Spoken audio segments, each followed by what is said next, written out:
Bonjour à toutes et à tous, alors aujourd'hui je vous retrouve en vidéo pour vous présenter mes lectures pour le mois de janvier. Vu que je suis un peu à la masse dans mon planning, j'ai décidé de regrouper toutes mes lectures dans une seule vidéo. Du coup elle risque d'être un petit peu longue, mais bon voilà, ça se compense par le fait que je vais quand même vous parler de 8 livres.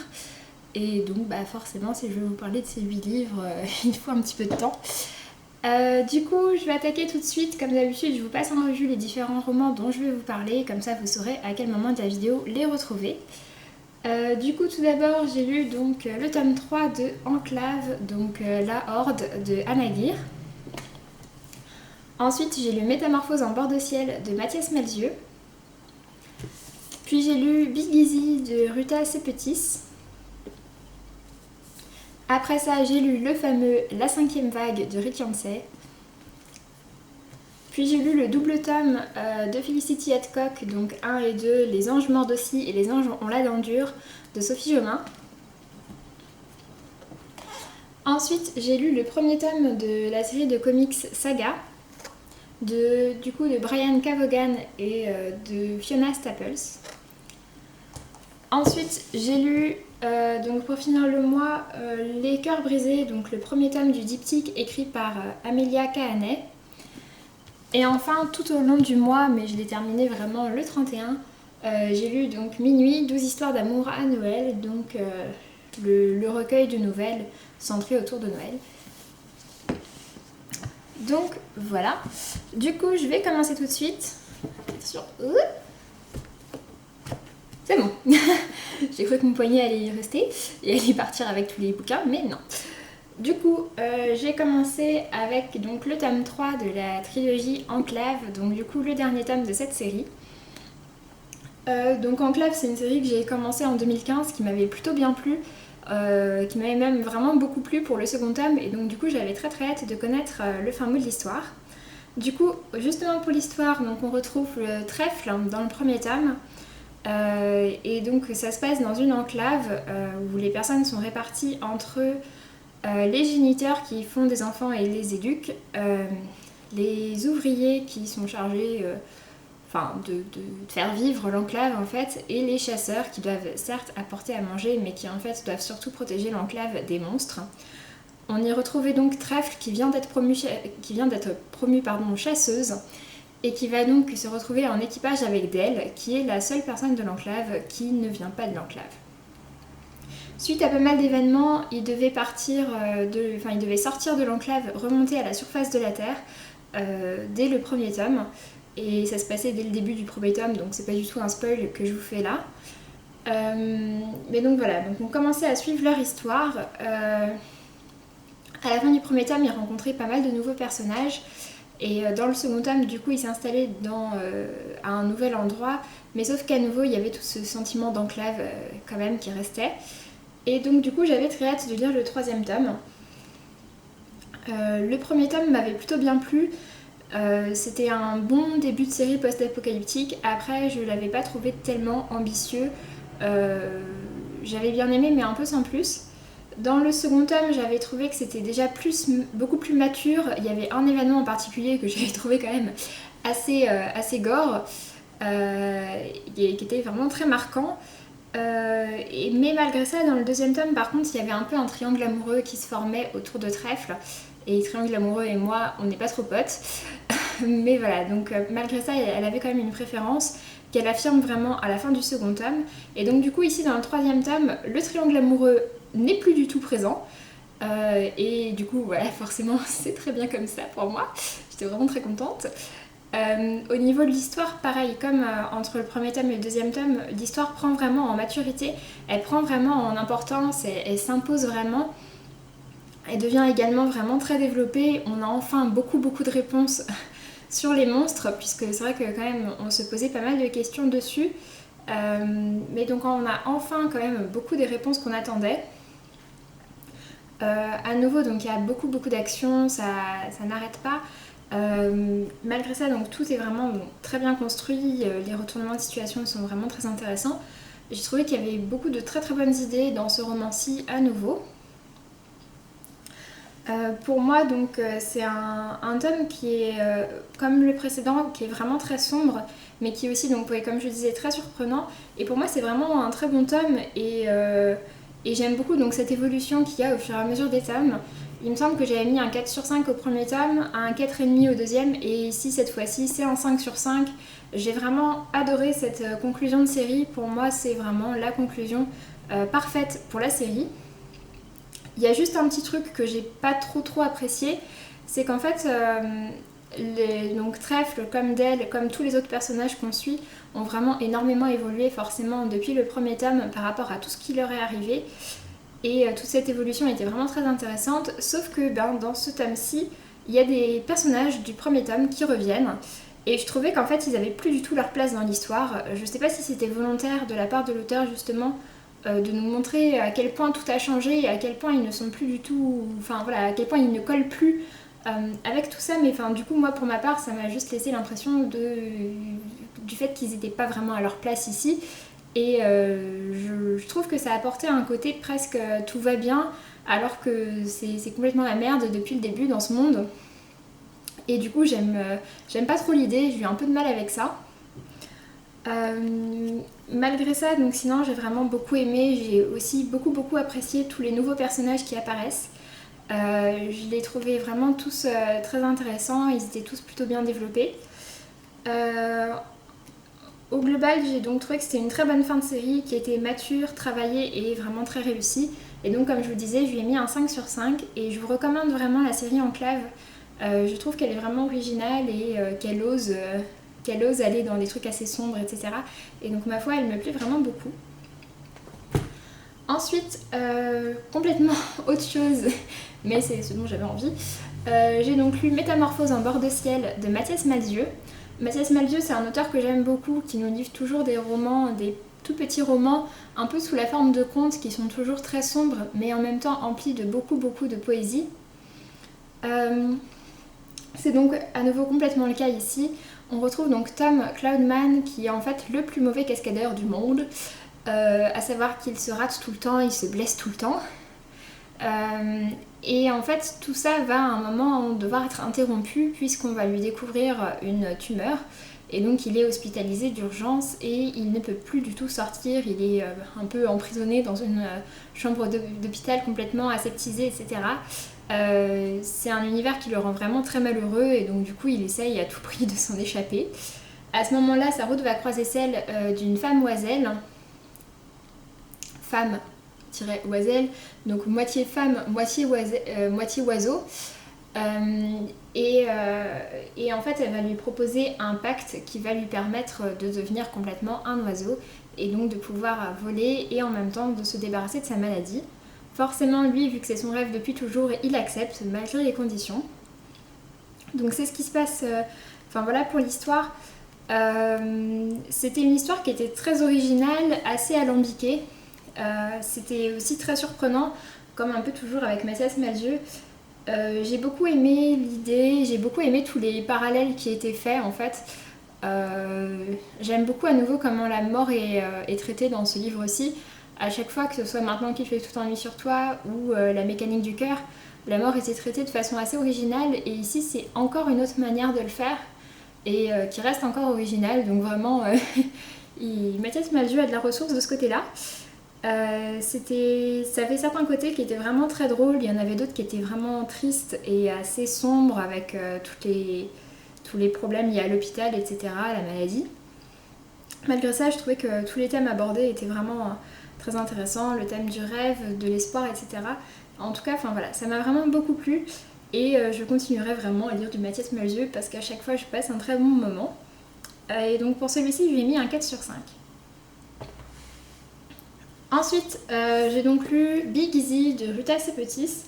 Donc j'avais déjà lu Ceux qui n'ont pas pu nous prendre de la même auteure. Et en fait, j'ai vu passer Big Easy pas mal de fois, j'avais vu plutôt des bonnes critiques. Sauf que j'avais juste pas fait le rapprochement, en fait, j'avais pas saisi que c'était de la même auteure.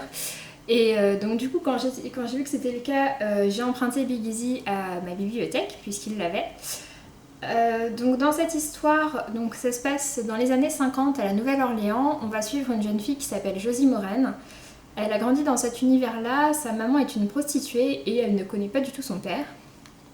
Et donc en fait dans sa vie, elle alterne entre les ménages qu'elle fait dans la maison de passe où travaille sa mère et sa vie en tant que libraire, puisqu'elle elle travaille dans une librairie avec un jeune homme.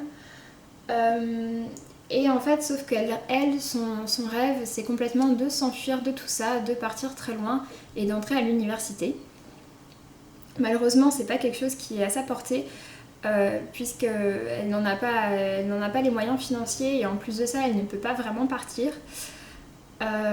Son chemin va croiser celui d'un homme qui est très riche et qui représente un peu son idéal, sauf que celui-ci va se faire assassiner dès le lendemain. Et Josie Maureen va se retrouver un peu impliquée dans toute cette histoire. J'ai trouvé que donc, toute cette histoire était vraiment très intéressante. J'ai beaucoup aimé toutes les histoires à côté, etc. Globalement, tout ça m'a beaucoup plu. J'ai beaucoup aimé comment l'univers, comment l'ambiance était retranscrite. J'ai aussi plutôt bien aimé les personnages.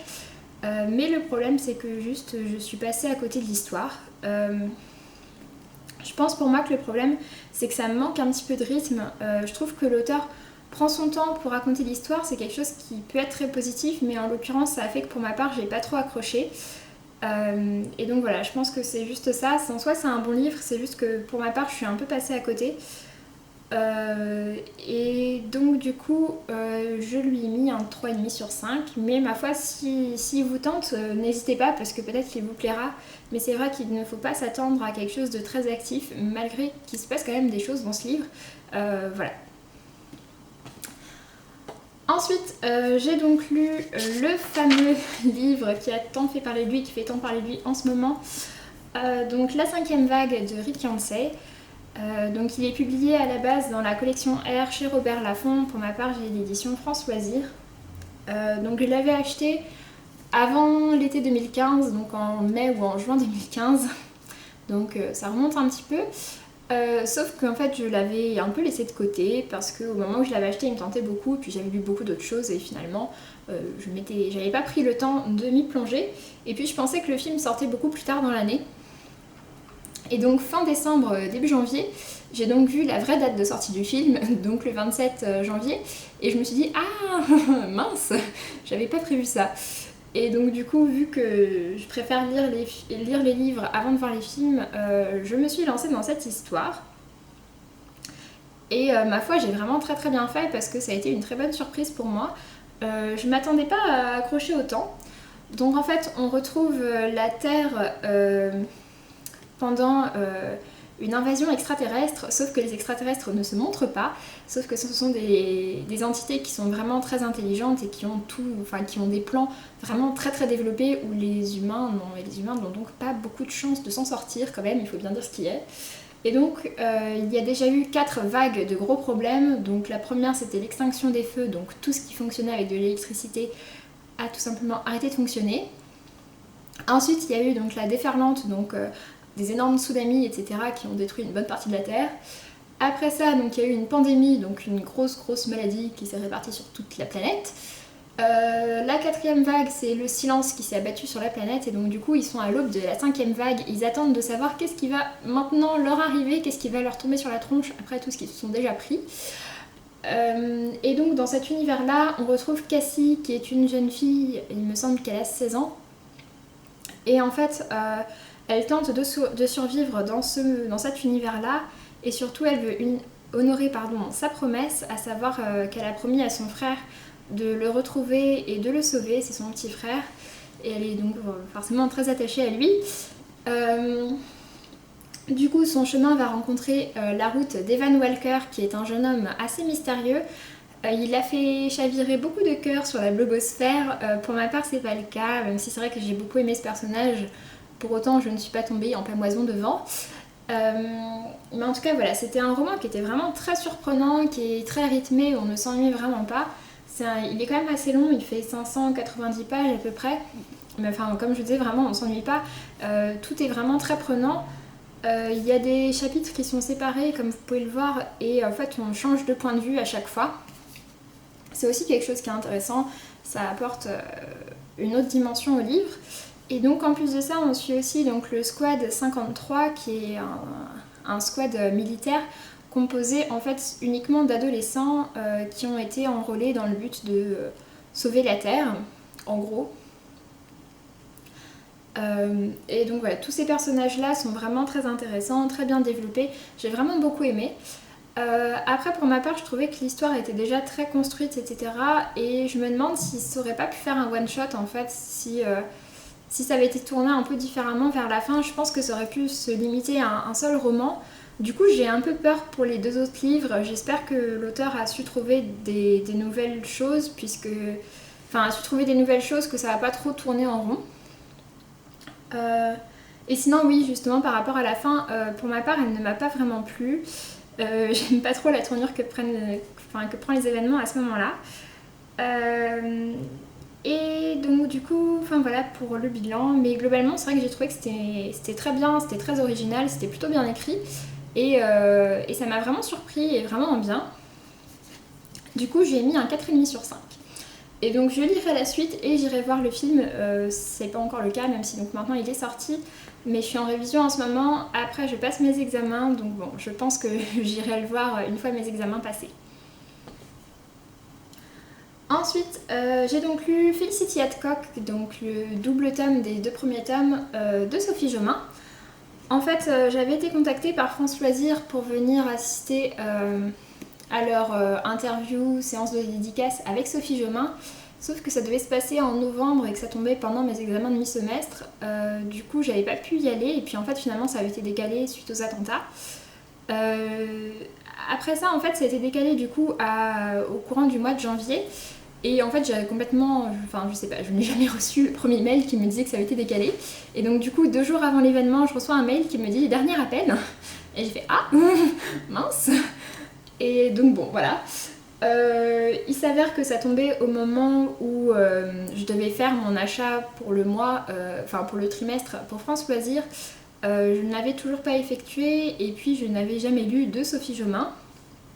L'interview étant centrée autour de sa série Felicity Hadcock, je me suis dit que j'allais du coup commencer. Du coup, j'ai acheté ce double tome. Donc avec le premier tome, Les anges mordent aussi, et le second tome, Les anges ont la dent dure. Du coup, je suis allée à l'interview, j'en étais à peu près à la moitié du premier tome, que j'ai lu vraiment très rapidement, j'ai vraiment beaucoup aimé, j'ai beaucoup accroché à l'histoire.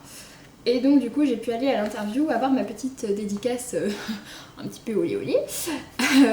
Mais voilà, donc du coup l'interview était vraiment très sympa, comme toujours avec France Loisirs, on a été très très bien accueillis. Et c'était vraiment quelque chose de top. Si vous avez l'occasion de participer à des événements France Loisirs, franchement foncez, parce que les 2 fois où j'y ai été et les 2 fois j'en ai gardé des très bons souvenirs. Enfin voilà, donc pour l'histoire. Du coup, on retrouve une jeune fille qui s'appelle Felicity Hadcock, enfin une jeune femme qui s'appelle Felicity Hadcock, qui est une anglaise pure souche.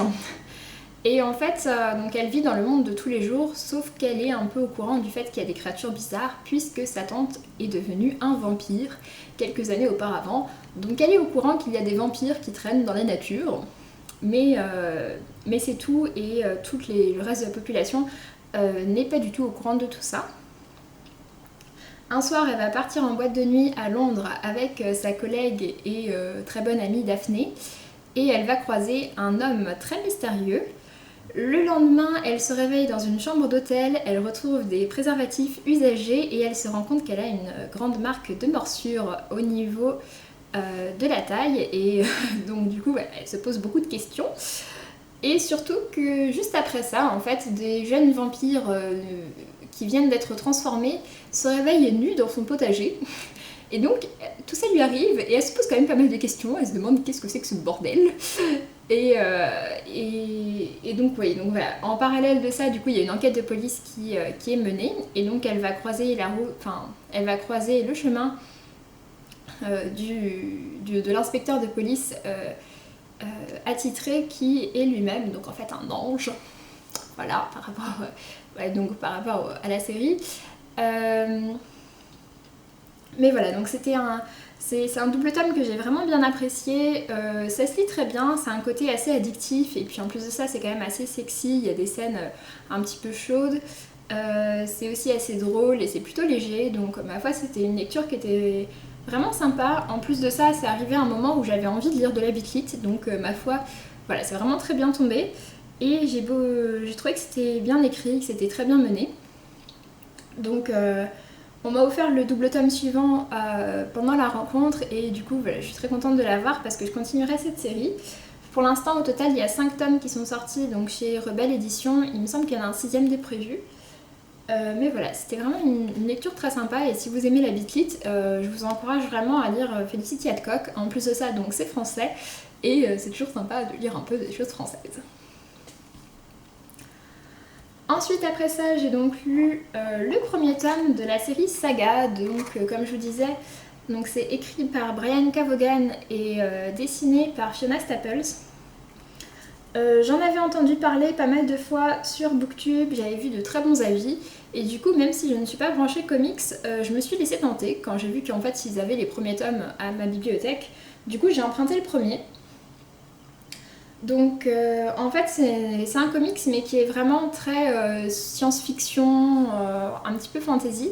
En gros donc on va suivre deux personnages, donc Alana et Marco, qui sont comme vous pouvez le voir deux personnages qui ne sont pas de la même espèce et donc en fait ils viennent d'une planète et de son satellite et ces deux espèces sont en guerre sauf que deux vont se rencontrer et vont tomber amoureux et donc avoir une petite fille qui s'appelle Hazel. Et donc en fait ils vont devoir fuir puisque leur amour étant complètement interdit, ils sont donc pourchassés. Et donc ils décident de fuir avec leur petite fille. Et afin d'échapper à tout ça, ce sont quand même deux guerriers assez costauds. Et donc on suit leur péripéties. Donc ce premier tome fait 168 pages. C'est une série en 5 tomes, il me semble qu'elle est terminée. Et donc elle a reçu quand même pas mal de prix, que ce soit pour l'histoire ou pour les dessins. Et c'est vrai que les dessins sont vraiment très beaux, comme vous pouvez le voir en fait, tout simplement avec la couverture. C'est vraiment dans ce style-là. En gros. Et donc ouais, pour ma part ça m'a vraiment bien plu. Ça m'a donné très envie de continuer la série. Et puis je trouve que vraiment ça me change de ce que je lis d'habitude. Le seul truc c'est que j'aimerais bien, enfin c'est mon côté, j'aime bien la fantasy quoi, j'aimerais bien avoir plus de détails etc. Mais c'est vrai que c'est pas dans l'optique du comics. Mais voilà, j'ai hâte de savoir où va nous emmener l'histoire, hâte de savoir la suite de tout ça. Et donc je continuerai la série et je lui ai mis un 3,5 sur 5. Ensuite, j'ai lu le premier tome donc, du diptyque de Amelia Kahaney, donc Les Cœurs brisés. Le premier tome, donc celui-ci, est paru au début de l'année 2015 et le second vers la fin de l'année 2015. J'ai vu passer le second tome pas mal de fois et du coup ça m'avait pas mal intriguée, mais je voyais jamais le premier tome en fait. Et finalement je l'ai trouvé donc à ma bibliothèque, pardon. Du coup je l'ai pris et puis finalement une fois que je l'ai pris, il me tentait plus vraiment donc j'ai un peu repoussé l'échéance pour le lire. Et puis finalement, au moment où je me suis lancée dedans, je me suis dit, mais en fait, c'est super bien. C'est-à-dire que je m'attendais pas du tout à cette histoire-là et j'ai été vraiment très surprise et vraiment bien. Parce que je sais pas, j'avais pas du tout cette idée-là en tête, j'avais pas spécialement regardé en fait de quoi ça parle. Donc au niveau de l'histoire, en fait, ça se passe dans une ville qui est séparée en deux parties, donc Bedlam Nord et Bedlam Sud. Bedlam Nord est un quartier très riche avec des personnes vraiment qui ont beaucoup de moyens, alors que Bedlam Sud c'est le quartier vraiment pauvre avec de la mafia, etc. Enfin voilà, c'est vraiment les bas-fonds. On suit donc l'héroïne qui s'appelle Anthem et qui vient donc de Bedlam Nord. Un jour, en fait, elle est dans une vie qui est quand même assez construite, assez standard. Elle fait beaucoup de danse classique depuis très longtemps, elle rêve de rentrer au corps de ballet. Enfin voilà, elle a sa vie qui est quand même très bien menée. Et puis un jour, en fait, au lieu de se rendre à l'un des dîners mondains, elle décide d'aller s'encanailler et part donc avec sa meilleure amie Zara. Et elles vont à une des soirées de Bedlam Sud. Sur place, elle va rencontrer Gavin, qui est un jeune homme des quartiers sud et dont elle va tomber très amoureuse. Du coup, derrière, ils vont commencer pas mal à se voir, etc. Sauf qu'un jour, il arrive des mésaventures à Gavin. Et donc, elle essaye de tout faire pour le sauver. Et en fait, en essayant de le sauver, elle va elle va mourir en quelque sorte. Et en fait, elle va atterrir entre les mains d'une chirurgienne qui s'appelle Jax. Et Jax en fait va lui confectionner un nouveau cœur. Sauf que c'est un cœur qui est fait à partir d'un cœur de colibri. Et donc du coup qui bat beaucoup plus vite et qui va lui donner pas mal de facultés complètement irréelles. Elle va devenir donc particulièrement forte, rapide, etc. Et donc du coup elle décide d'utiliser tout ça pour assouvir en fait son désir de vengeance. Et du coup elle va un peu se transformer en justicière de Bedlam. À la base c'est pas spécialement ce qu'elle souhaite, elle souhaite surtout se venger. Mais voilà, c'est ce qui va se passer. Et donc c'est vrai que ça m'a vraiment bien surpris parce que je m'attendais à être dans quelque chose de young adulte, hein, c'est un peu classique. Et finalement c'est une histoire que j'aurais très bien vue dans un comics parce que vraiment pour moi c'est vraiment ça. C'est vraiment genre la genèse d'un super-héros et ça m'a vraiment beaucoup plu, j'ai été très embarquée dans l'histoire. Je l'ai lu vraiment rapidement, il fait quand même 450 pages à peu près. Mais en tout cas voilà, c'est une histoire qui m'a vraiment bien embarquée, qui m'a beaucoup plu, qui m'a beaucoup surprise. Et du coup je trouve que ça change vraiment et donc je vous le recommande très franchement. Je trouve qu'en plus de ça, donc l'histoire est très bien construite, il y a des retournements de situation quand même assez dingues. Celui de la fin est quand même assez costaud. Et puis je trouve qu'on ressent aussi beaucoup, on s'attache beaucoup au personnage d'Anthem, on ressent vraiment ses émotions et c'est vrai qu'on se sent un peu l'âme d'un justicier en lisant ce bouquin. Donc voilà, pour ma part ça a vraiment été une très bonne lecture et je vous le recommande vraiment. Et donc du coup j'ai très hâte de lire le second tome que je lirai bien évidemment. Du coup je lui ai mis un 4,5 sur 5. Ensuite j'ai donc lu le recueil Minuit, 12 histoires d'amour à Noël que j'ai lu en fait sur l'ensemble du mois. Du coup c'est des nouvelles écrites par des auteurs de young adultes, young adultes contemporains on va dire, et ce sont des romances. Pour ma part j'ai un avis très mitigé sur ceci. Parce qu'il y a des nouvelles que j'ai vraiment adorées, je pense à celle de David Levitan, donc Ton Père Noël pour une nuit, ainsi qu'à celle de Stephanie Perkins, Sapin de solstice. Après il y en a d'autres aussi que j'ai plutôt bien aimées, celle de Matt de la Pena, de Rainbow Rowell et de Myra McIntyre. Mais c'est vrai que sinon les autres je suis vraiment passée à côté, elles m'ont vraiment pas marqué, pas plus que ça. Et du coup au final je suis assez déçue parce que même si j'ai découvert ou redécouvert des auteurs que j'aime beaucoup, finalement je suis passée à côté de tout le reste et je trouve que par rapport au prix que coûte cet ouvrage, voilà, ça en valait pas spécialement la peine. Je sais que la version VO est vendue beaucoup moins cher, du coup si vous vous sentez de le lire en VO, je vous conseille de le lire en VO, surtout que c'est pas non plus des histoires très compliquées, à mon avis ça peut tout à fait passer en VO. Pour ma part je l'avais acheté d'occasion, mais voilà, je pense que je le revendrai, je vais pas garder ce livre. Ça m'a pas spécialement plu, même si oui, j'ai vraiment beaucoup aimé l'histoire de David Levitan, surtout que j'ai trouvé originale. Mais sinon c'est tout. Donc bon voilà, c'était un peu le gros phénomène, mais je trouve vraiment que c'était assez exagéré par rapport à ce que c'est finalement. Donc voilà, sur ce, j'en ai fini. J'ai donc lu 8 romans au cours du mois de janvier pour un total de 3400 pages à peu près. Et donc voilà, c'était plutôt un bon mois, j'ai lu pas mal de bons pavés quand même. Après, si je peux faire quand même une critique, je trouve que j'ai lu beaucoup de romans de young adulte et donc j'aimerais bien me diversifier un peu plus que ça pour les mois suivants. Mais donc voilà, sur ce je vous laisse, je vous dis à très bientôt et puis passez de bonnes lectures. Salut!